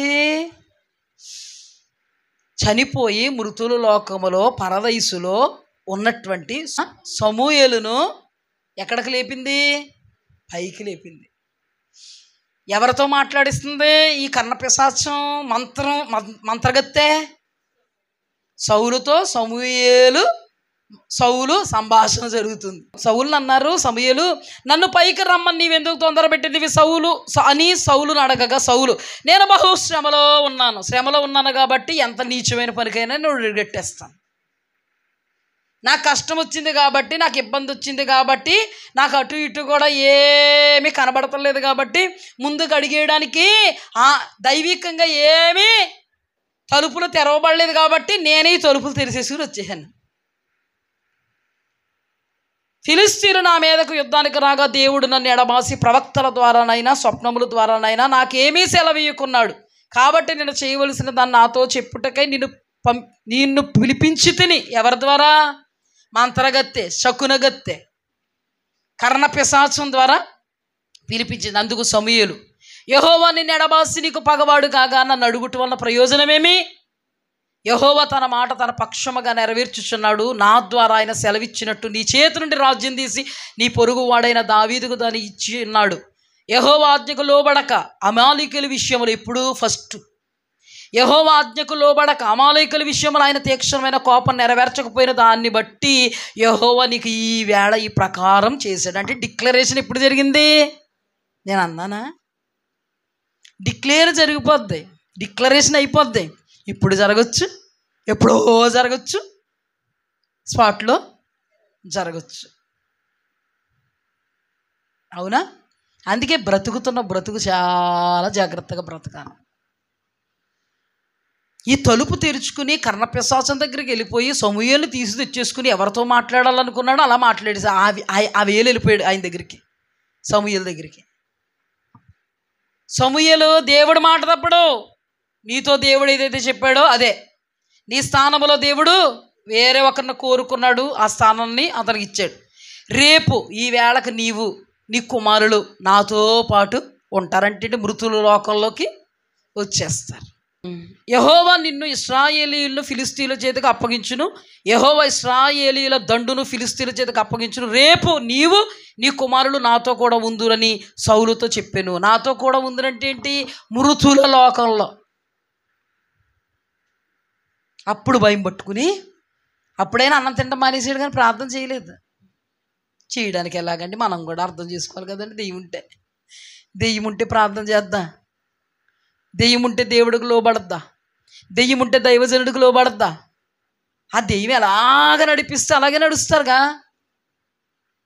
ఇప్పుడు చూడండి, ఆ మంత్రాలతో చెయ్యరాని కార్యాలు, వెళ్ళకూడని చోటకి పతనమైపోయాడు. చివరికి చచ్చిపోయే పరిస్థితి వస్తే ఫిలిష్తీయుల చేతుల్లో నేను చావకూడదు అని తనకు తానే ఈటే దూసుకున్నా. తనకు తానే ఈటు దూసుకోవడం అంటే ఆత్మహత్య కదా, తెలిసేలేదు. ఈ దెయ్యాలు ఎక్కడ నడిపిస్తాయి? ఆత్మహత్య చేసుకున్నాడు ఎక్కడికి పోతాడు? అయ్య బాబోయ్, ఎంత విచిత్రాలు. కొంతమంది చూడండి ముందు చాలా బాగుంటారు, తర్వాత మారి మారి మారి మారి మారి మాడి మాడి మాడి మాడి మసి మసి మసి చీకటి దిగిపోయాడు. దైవజనులతో సంబంధమే ఉండదు, ఇంకా సంబంధం ఉండదు. ఇంకా దైవజనులు ఆ రోజు ఆత్మీయులు, ఇప్పుడు శత్రువుల్లో నెంబర్ 1 శత్రువులు కొంతమంది. దేనికి ఇదంతా? చీకటైపోవడానికి, చీకట్లో కలిసిపోవడానికి. ఎంత బాధాకరమైన విషయం అండి. తనకు తానే ఈట దూసుకున్నాడు. అయినా కానీ అయ్యగారికి ఏం రాలేదంట, చావురా. అంటే ఇవన్నీ తెలియజేయాలి కదా దేవుడు మనకి. అంతే జరిగినట్టు రాయించాడు అనమాట మనకి. అలాగని చాలామంది దేవుని బిడ్డలో మేము ఇవన్నీ అనుభవించలేకపోతున్నాం, చచ్చిపోతాం అన్నారనుకో, దెయ్యం ఉంది అని అర్థం. చాలా సందర్భాల్లో దేవుడు మాట్లాడుతున్నాడు, జాగ్రత్త. చావుకి వెళ్ళకూడదు మనం ఎప్పుడు. చావుకి ఏమవ్వకూడదమ్మా, ఎప్పుడు వెళ్ళకూడదు. చావుకి నడిపించే దెయ్యమే, ఆత్మహత్యకి నడిపించే దెయ్యమే. చాలాసార్లు దర్శనం చెప్పాను నేను, దురాత్మలు ఎలా నడిపిస్తాయని, దేవుడు ఎలా బయలుపరిచాడని. కానీ ఆ టైంలో కూడా తల తిప్పుతుంది. ఆ టైంలో కూడా తనకి చావు రాలేదు. ఫిలిస్తీన్ చేతుల్లో సావకూడదని తనకు తానే చచ్చిపోదాం అనుకున్నవాడు అమాలేకీయుడి చేతుల్లో చచ్చిపోయాడు. ఎంత దౌర్భాగ్యం! అమాలేకీయులను అందరిని చంపవయ్యా అంటే ఉంచుకున్నావు కదా నువ్వు. అమాలేకీయులు అందరిని చంపంటే ఉంచుకున్నావు కదా. ఆ ఉంచుకున్న దానికి నీకు వాడితోటి సత్యం. ఎంత భయంకరంగా అభంశుభం తెలియలేనటువంటి కొడుకులు కూడా చనిపోయారు. తండ్రుల దోషాన్ని కుమారుల ఒడులు వేస్తా అన్నాడు దేవుడు, వేసాడు. ఆ తర్వాత ఏం జరిగింది? ఎలా పడితే అలాగా పార్ట్లు విడదీసి విగ్రహ సంబంధితమైన వాటి దగ్గర ఊరేగించి, ఆయా ప్రాంతాల్లో విగ్రహ సంబంధమైన వాటి దగ్గర ఏవో చేయాల్సినవి చేసి కలీబరాలని గోడలకు దంటించి బీభత్సమైన సావు చచ్చిపోయాడండి. అయ్యయ్యో బలాఢ్యుడా పడిపోయావే, యుద్ధ సన్నద్ధుడా నశించిపోయావే. నాశనం. ఎంతగా గద్దించినను గద్దింపుకు లోబడట్లేదంటే నీలో దెయ్యం ఉంది అని అర్థం. చాలామంది అండి లోబడరండి. మా కుటుంబంలో కావచ్చు, మీ కుటుంబాల్లో కావచ్చు ఉన్నారు ఇలాంటి వాళ్ళు ఉన్నారు. మా కుటుంబంలో కావచ్చు, మీ కుటుంబాల్లో కావచ్చు. తల బాదుకొని, గుండెలో బాదుకొని, ఎంతో కన్నీళ్లు పెట్టుకొని విలపిస్తున్నా, చెప్పావులే, చేసావులే, హేళన చేస్తున్న వాళ్ళు ఎందరో. ఏం చేస్తామండి హేళన చేస్తుంటే? ఆ దేవుడి దగ్గరే ఏడ్చుకుని, ప్రభువా నువ్వు నిజ దేవుడివయ్యా, ఇలా హేళన చేస్తున్నారయ్యా, నువ్వంటే ఎర్రగనట్టుడు అనుభవాలు ఉన్నారయ్యా తండ్రి. మేము పడతామయ్యా, ఎంత హేళన చేసినా మేము మారు మాట్లాడమయ్యా. కానీ సిగ్గు మారిన వాళ్ళగా మేము చెప్తూనే ఉంటామయ్యా. సిగ్గులేని వాళ్ళిళ్ళు అని అన్నా చెప్తూనే ఉంటామయ్యా. ముఖ కవలికలు మారిపోతున్నా మాకు అర్థమవుతున్నా తగ్గించుకుని చెప్తానే ఉంటామయ్యా. కళ్ళ నీళ్ళు పెట్టుకుని చెప్తూ ఉంటాం, హెచ్చరించి చెప్తూ ఉంటాం, ఎంత ఇబ్బంది అయినా చెప్తూ ఉంటాం. దైవజనులుగా సంఘంతో చెప్తూ ఉంటాం. దైవజనులమే, మాకు కుటుంబాలు ఉంటాయి, బంధువులు ఉంటారు, రక్త సంబంధికులు ఉంటారు, రక్తాన్ని పంచుకు పుట్టినోళ్ళు ఉంటారు. వాళ్ళు కూడా మూర్ఖత్వంగా ఉంటే చెప్పాల్సిన రీతిలో చెప్తాం. అలాంటిటప్పుడు ఎగతాళి చేయబడుతున్నా చెప్పాల్సిన రీతిలో చెప్తాం. ఎందుకంటే అది నాన్న నోవాహు కుటుంబం ఎగతాళి చేయబడుతున్నా చెప్పారు, వినలేదు. నోవాహు కుటుంబం ఓడలో సురక్షితంగా ఉంటే మిగతా వాళ్ళు ఆ 40 రోజుల ప్రచండ వర్షంలో నాశనం అయిపోయారు. లోతు చెప్పుతుంటే తడవ చేస్తే లోతు కూడా తడవలోకి వెళ్ళిపోయాడు. సొదొమ పట్టణము అగ్ని గంధకాలతో నాశనం అయిపోతే ఆ నాశనంలో అల్లుళ్ళు ఉన్నారు, లోతుకు సంబంధించిన వాళ్ళు ఉన్నారు. అలాగని బయట పెట్టినా కూడా నాశనాన్ని కొని తెచ్చుకున్నాడు లోతు కుమార్తెలు. మన బాధ్యత మంది. కన్నీళ్ళు పెట్టుకుంటాం, ఏడుస్తాం, రోధిస్తాం. మా గొంతులో ప్రాణం ఉన్నంత వరకు కూడా మనం దేవుడు పాదాలు పట్టుకుంటాం. ఎందుకంటే అగ్ని గంధకాలలో మన అనబడిన వాళ్ళు ఎవ్వరూ పడిపోకూడదని మన ఆలోచన. దావీదు గుండెలో బాదుకుంటున్నాడు, అయ్యయ్యో బలాఢ్యుడు పడిపోయారే, యుద్ధ సన్నద్ధులు నశించిపోయారే. ఏమైంది? వాళ్ళ జీవితం నాశనం. ఒక భయంకరమైనటువంటి హెచ్చరికగా మిగిలిపోయారు. ఈ రోజున కూడా క్రైస్తవులకి పరిధులు ఉన్నాయండి. మనం ఎలా ఉండాలో, ఎలా ఉండకూడదు. ఈ రోజున క్రైస్తవులు కాళ్ళకి నల్లదారాలు కట్టుకోవడాలు, ఈ రోజున క్రైస్తవులు బొట్లు పెట్టుకోవడాలు, ఈ రోజున క్రైస్తవులు చెయ్యరాని కార్యాలు చేస్తారు. అసలు నిజానికి మనం అన్ని జనులమే కాదను, కానీ అన్ని జనులకి ఏం చెప్పాడు? విగ్రహ సంబంధితమైన వాటికి దూరంగా ఉండమని పరిశుద్ధాత్మకు మాకు తోచుచున్నది. స్పష్టంగా చెప్పాడు కదా. మరి విగ్రహ సంబంధమైనవే కదా ఇవన్నీ. దారాలు కట్టుకోవడం ఏంటి? మంత్రించిన దారాలా? జ్వరం వస్తే నీకు రక్షరేకులా? ప్రార్థన మానం, రక్షరేకు మానం. రక్షరేకు మానరు, ప్రార్థనలో మానరు. విభూతులు రాసుకోవడం మానరు, ప్రార్థన మానరు. మాంత్రికుడి దగ్గర నుంచి తెచ్చేస్తాడు ఈ తండ్రి. ఎవరికి? పిల్లలకి. గాలి సోకింది. గాలి సోకితే ఆ సాంబ్రాన్ని వేసేసి ఇలాగనేసి ఇలా బొట్టుట్టేసి రక్షరేక్ కట్టేసి అక్కడ అది, ఇక్కడ ఇది, అక్కడ ఆ గోల, ఇక్కడ ఈ గోల. ఉన్నారు క్రైస్తవుల్లో చాలామంది. చాలామంది ఎవడి ద్వారా ఏం జరుగుతుందా ఆడు ఏ పూజారో చూడడం, ఆడు ఏ మంత్రమో చూడరు, తంత్రమో చూడరు. అత విరిసేటంట వెళ్ళిపోతున్నాం. మా ఆయనకు బాగవుద్దని. దేవత వెలిసాడంట వెళ్ళిపోతున్నాం. పిల్లలు పుడతారని. తాత వెలిసాడంట వెళ్ళిపోతున్నాం. కుబేరులం అయిపోతామంట. బూడి తెచ్చుకుని నీళ్ళు కలుపుకుని తాగెత్తానంట. కుబేరులు అవుతావు లేదా పొట్ట మాత్రం వచ్చేది. గరగల మీద పెట్టుకుని క్రైస్తవులు చేయాల్సినవి అండి ఇవి. మనకు పరిధి ఉందండి. మనం నిష్ఠూరం అయిపోయినా పర్లేదు, దేవుడి కోసం నిలబడ్డామా సంతోషించగలుగుతాం. ఒక హృదయంలో ఒక ఆనందం ఉంటుందండి దేవుని కోసం చేస్తే. ఓ 10 మంది మనల్ని తిట్టారా దేవుని నిమిత్తం, శభాష్, దేవునికి మహిమ కలిగినగా. 10 మంది ఛీ థూ అన్నారా, శభాష్, దైవ కార్యంలో నిలబడినందుకు అన్నారు, స్తోత్రం కలిగినగా. నీ ఇంట్లో నీకు చాలా ఎక్కువైపోతుంది. మేము క్రైస్తవులు కాదంటే, నేను రావట్లేదా, వెళ్తలేదా, నేను రాను. తిట్టించుకున్నావా, నో ప్రాబ్లం. కొట్టించుకున్నావా, నో ప్రాబ్లం. హృదయంలో సంతోషం ఉంటుందండి. నా దేవుని కోసం నేను నిలబడ్డాను. ఎంతమంది తిడుతూ ఎంతమంది నిన్ను విమర్శిస్తుంటే నేను నా దేవుని కోసం నిలబడ్డానన్న ఒక్క సంతోషం నీకు కొండంత బలాన్ని ఇస్తుంది. మనస్సాక్షి నీ మీద నేరారోపణ చేయదు, అప్రిషియేట్ చేద్దే, శభాష్. మాలాంటి వాళ్ళు నెత్తి మీద తిట్టేసుకుంటాం. రాజీ పడకూడదండి, రాజీ పడిపోకూడదు జీవితంలో. జీవితం ఒక పోరాటం. ఎందుకు నీకు ఆరాటం? పోరాటంలోనికి దిగి వచ్చే నీ నాథుడు ఉండగా. హల్లెలూయా. ఆరాటపడకు. పోరాటాలు వస్తున్నాయా, ఆ పోరాటాలను విజయాలుగా మార్చగలిగే దేవుడు విజయశాలి మన దేవుడు. మన దేవుడు మీద మనము నమ్మిక ఉంచితే మన నమ్మకాన్ని ఆయన ఒమ్ము చేయరు. సిగ్గుకు అవమానానికి మనల్ని అప్పగించరు. అర్థమైందా? ఎన్ని ఉపద్రవాలు వచ్చినా ఆ ఉపద్రవాల్లోనే దేవుడు మార్గాలను ఏర్పాటు చేస్తే సాక్ష్యం అవుద్ది. హల్లెలూయా. సర్వశక్తుడు నువ్వు నమ్ముకున్నావు, సర్వశక్తుడు అన్యాయము చేయునా? యోబు గ్రంథంలో సర్వశక్తుడు అన్యాయము చేయునా? ఎలాంటివాడు ఎలా అయిపోయాడండి? మనం అస్సలు మంత్రాలకు సంబంధించినవి కానీ చెప్పాను నిన్నే.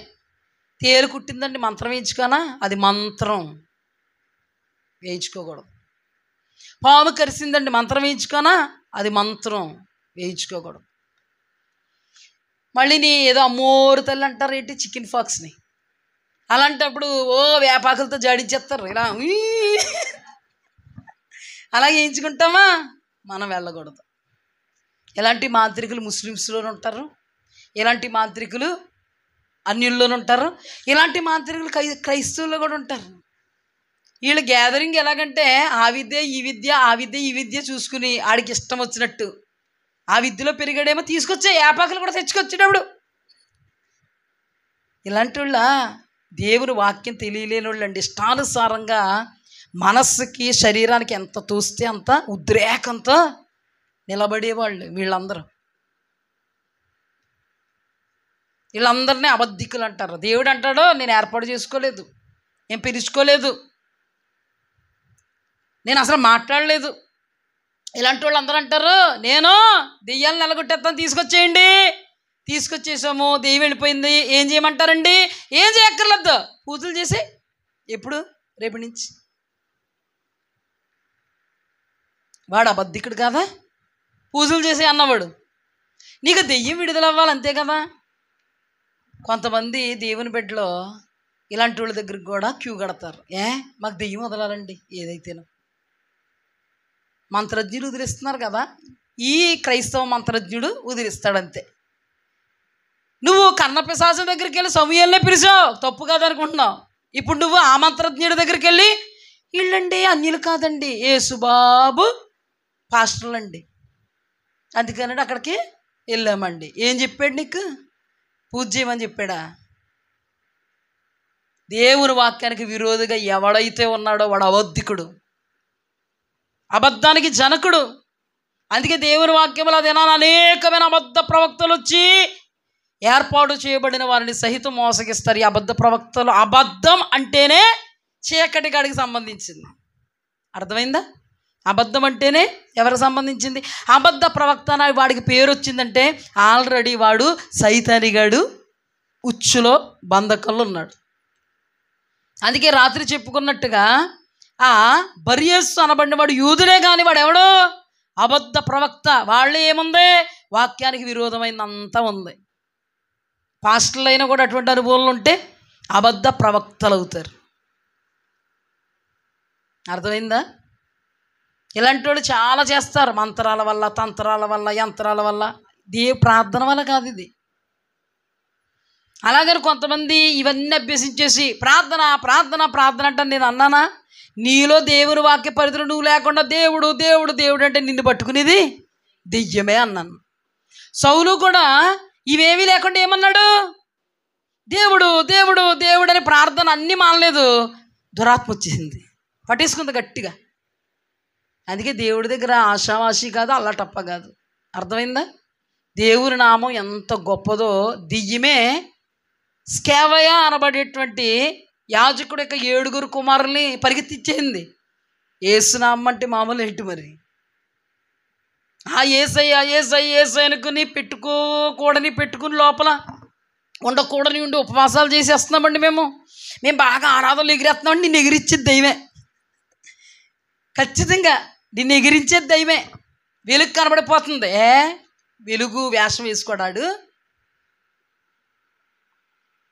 నీకు నిజంగా చీకటి కనపడిపోతే నీకు డౌట్ వచ్చేస్తే మళ్ళీ పాస్టర్ గారి దగ్గరికి వెళ్ళి ఏమండి చీకటి కనబడుతుందండి, అయ్యి బాబోయ్ ఏదో తేడా అంటావని.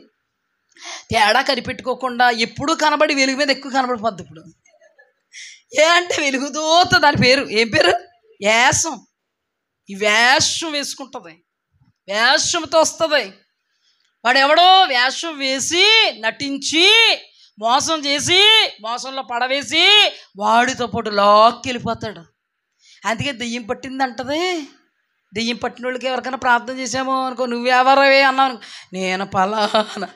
ఎందుకు వచ్చావు? దీన్ని తీసుకుపోవడానికి. ఎందుకు వచ్చావు? దీన్ని తీసుకుపోవడానికి వచ్చాను. ఎక్కడి నుంచి వచ్చావు? హైదరాబాద్ నుంచి వచ్చాను. అది ఎక్కడుంది? చచ్చిపోయింది. దీన్ని కూడా చంపేయాలి, ఇప్పుడు తీసుకెళ్ళిపోవాలి. మనుష్య ఆత్మలు దురాత్మలు దేవుడి దగ్గరికి వెళ్ళినవి కాదు. ఈ లోకంలో సైతాను సంబంధులుగా బ్రతికి సచ్చి ఏమయ్యాయి? గిరా గిరా తిరుగుతున్నాయి అన్నమాట గాల్లో. ఏమో అర్థమైందా? అందుకని ఎందుకంటే మనం ఎట్టి పరిస్థితుల్లో కూడా దేవుని వాక్యం తెలిసిన మనం మోసగింపబడవద్దు.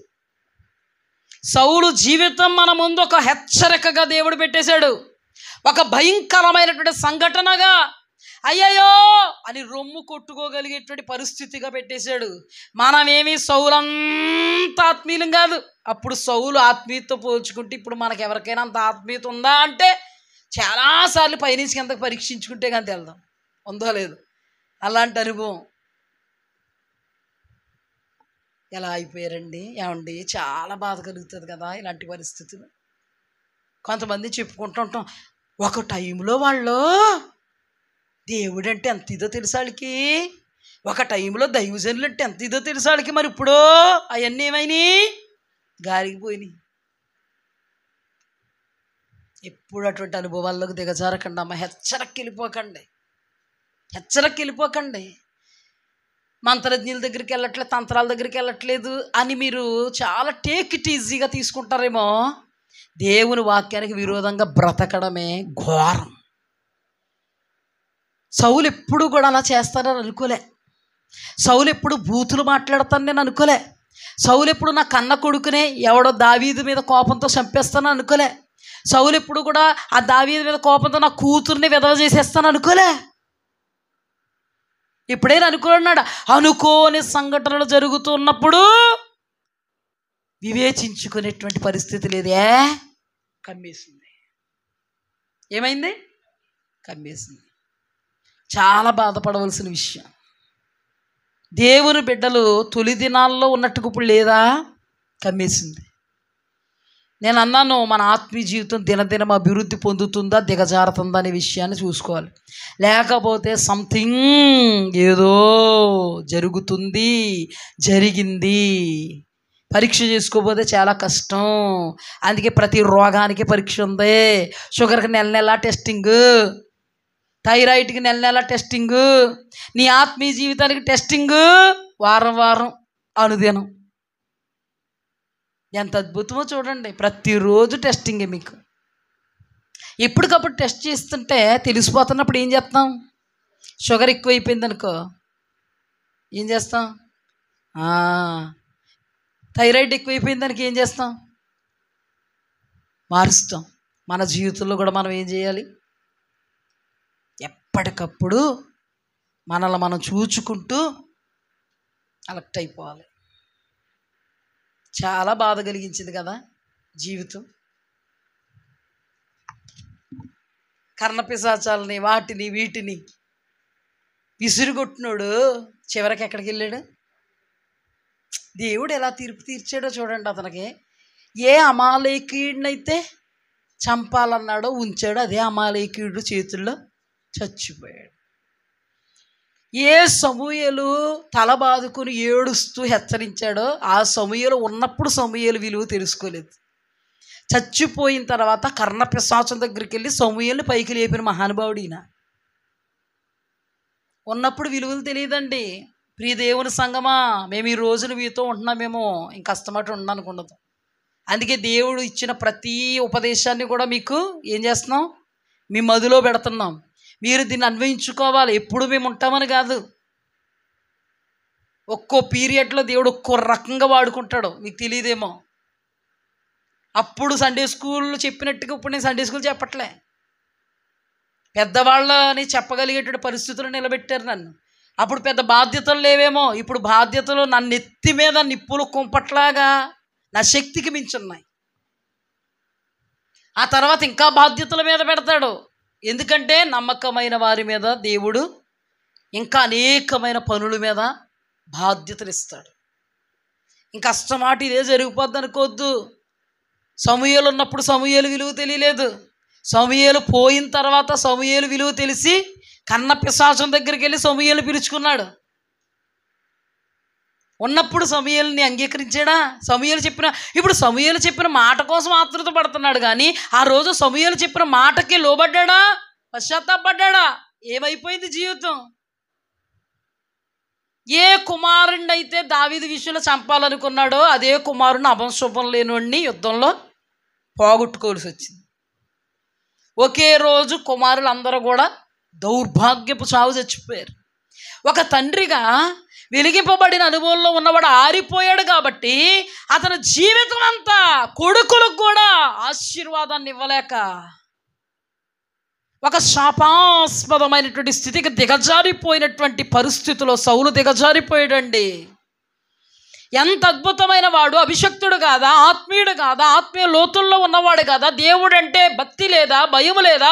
దైవజనుడంటే వినయం లేదా? విధేయత లేదా? ఎంత అద్భుతకరుడు, ఎంత అతీతుడు, ఎంత ఉన్నతుడు, ఎంత ఉత్తముడు! అంత ఉన్నతుడిని ఉత్తముడిని లాగేసిందండి సైతాను. వాడు తక్కువ అనుకుంటున్నారా?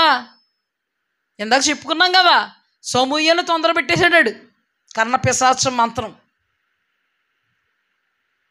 ఇవన్నీ మనం తెలుసుకుంటూ ఉన్నప్పుడు వీటన్నిటిని జయించాలంటే మనము దేవుని వారమై ఉండాలి.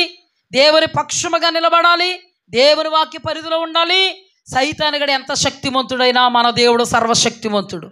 సర్వశక్తిమంతుడు నీడలో, సర్వశక్తిమంతుడు హస్తాల్లో, సర్వశక్తిమంతుని యొక్క కౌగిటిలో మనం భద్రపరచబడితే ఏది ఎంత మాత్రము ఆయనను మనల్ని వేరు చేయలేదన్నది నగ్న సత్యం. హల్లెలూయా. ప్రభు మనతో మాట్లాడుతున్నారు. మరి ఎందుకు ఇది నాన్న మాట్లాడారు నాకు తెలియదు. ఎందుకు ఇది నాన్న ఆయా కోణాల్లో నుంచి మాట్లాడారో నాకు తెలీదు. కానీ దేవునికి తెలుసు, వింటున్న మీకు తెలుసు. ఇటు కృపలో దేవుడు మనల్ని నడిపించునుగాక.